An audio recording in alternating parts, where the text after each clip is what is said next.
We are following breaking news here in Boulder after a terror attack right here on Pearl Street Mall. Again, 8 people were burned in a scary and chaotic scene here on Sunday afternoon. And this morning we are learning more about the victims and the suspect while the community looks to join together and just come to grips with what happened here. That's right. Now, police say the suspect used a makeshift flamethrower and Molotov cocktails to burn demonstrators, peaceful demonstrators marching for hostages in Gaza.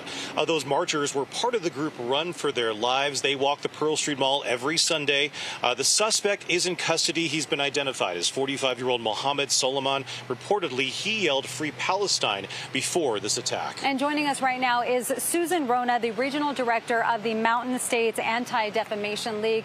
I want to thank you for taking the time out to talk with us. We know this is a tough day for the community and for our entire state.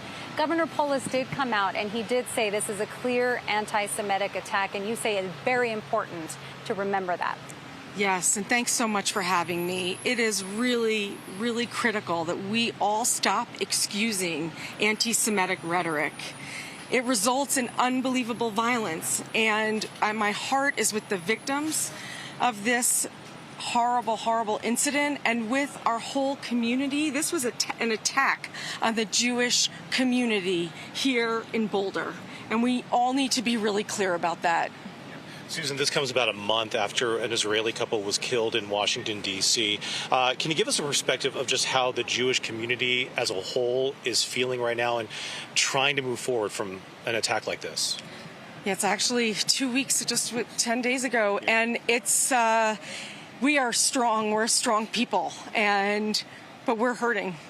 And I think it's important for everyone in the community to know that and to show up with support for their Jewish friends and neighbors. Unfortunately, Boulder and our state, they're no strangers to unspeakable tragedies. How do you start moving forward with this, and how can other communities help and support? I think just reaching out to all of your Jewish friends, neighbors, showing support for the Boulder community and really the Jewish community. Think about if you were attacked, if you were not Jewish, how would you want your community to show up for you and do that for the Jewish community? Susan, just on a practicality standpoint, I mean, what in terms of security, are there talks about extra security moving forward for those in the Jewish community? Has there been any of the talks? Well, I just really call on local law enforcement and our elected officials to make sure they're doing everything possible to keep the Jewish community safe here in Boulder and in all of Colorado. And again, Susan, we just want to thank you. Do you want to add anything else you want people to know? No, thank you so much. We really appreciate all the support, and just keep thinking about our people.